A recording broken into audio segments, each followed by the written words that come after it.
ça va YouTube? Je vais vous parler de choses assez surprenantes qui se déroulent qu'au Japon. Certains de ces sports relèvent de la vigueur et d'un entraînement au millimètre près.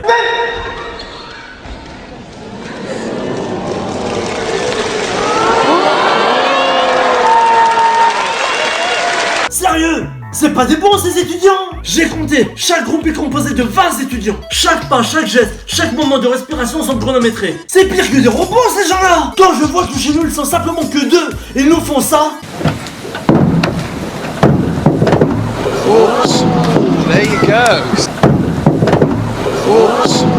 There you go. Sérieux? Ils sont que 2 et en plus ils sont en compétition.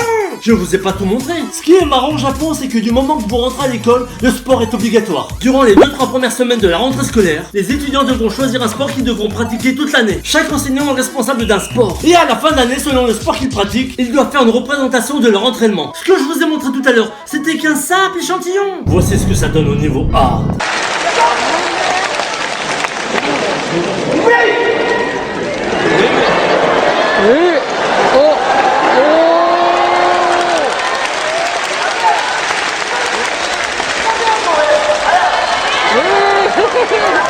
Sérieux les gars, on avec ça dans le sens, ce n'est pas possible. Imaginez-vous si c'était une compétition. Ils nous sortiraient l'artillerie lourde. Non, je n'en ai pas terminé avec les japonais. Avez-vous déjà combattu un animal sauvage? Un animal impressionnant que vous n'avez pas l'habitude de rencontrer au quotidien. Les japonais l'ont fait. À travers un manga, c'est normal de voir le héros principal combattre un ours. Par exemple, dans l'anime d'Hajime no Ippo, on voit Takamura se battre contre un ours.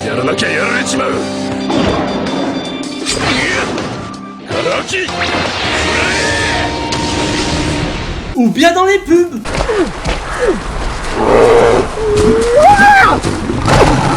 Mais au Japon, même dans la vie réelle, on se bat contre des ours. Un homme de 63 ans a combattu un ours. Si, je vous assure. Voilà ce que dit l'article. Un japonais a miraculeusement survécu à l'attaque d'un ours alors qu'il pêchait. Jeudi 1er septembre, grâce à cette technique de karaté. Avant de continuer l'article, voici ce qu'est un ours noir d'Asie. Il peut mesurer entre 1m20 et 2 mètres, peser entre 110 et 150 kg. Voici l'ours en question.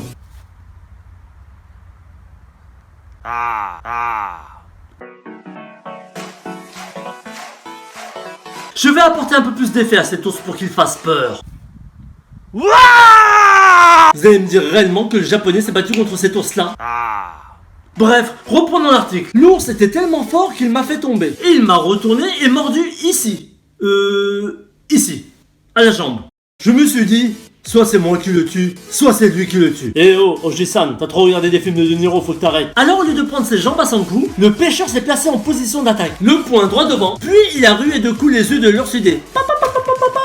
Et enfin l'animal est parti se réfugier dans les bois. Le pêcheur est ainsi parvenu à retourner dans sa voiture et à se rendre dans un hôpital de Guna, au nord-ouest de Tokyo, malgré plusieurs blessures à la tête et au bras. Il s'est rendu par ses propres moyens à l'hôpital, sans oublier de récupérer le produit de sa pêche, a rapporté un policier. Si je résume, le pêcheur il pêche, un ours arrive d'1m90 qui dépasse les 150 kg et il le retourne, il lui mord la jambe, il se relève et il se dit soit c'est lui, soit c'est moi. Il lui fait une technique de karaté parce que pendant 63 ans il a pratiqué du karaté et il lui attaque les yeux.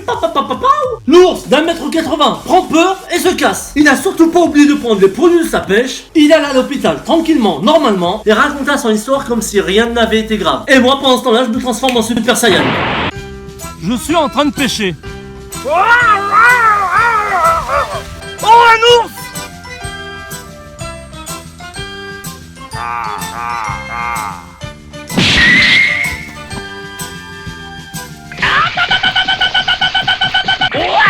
Et c'est déjà la fin de cet épisode. Si elle t'a plu, n'oublie pas de me poser une question dans les commentaires et j'y répondrai la semaine prochaine. Et la question de la semaine nous vient de...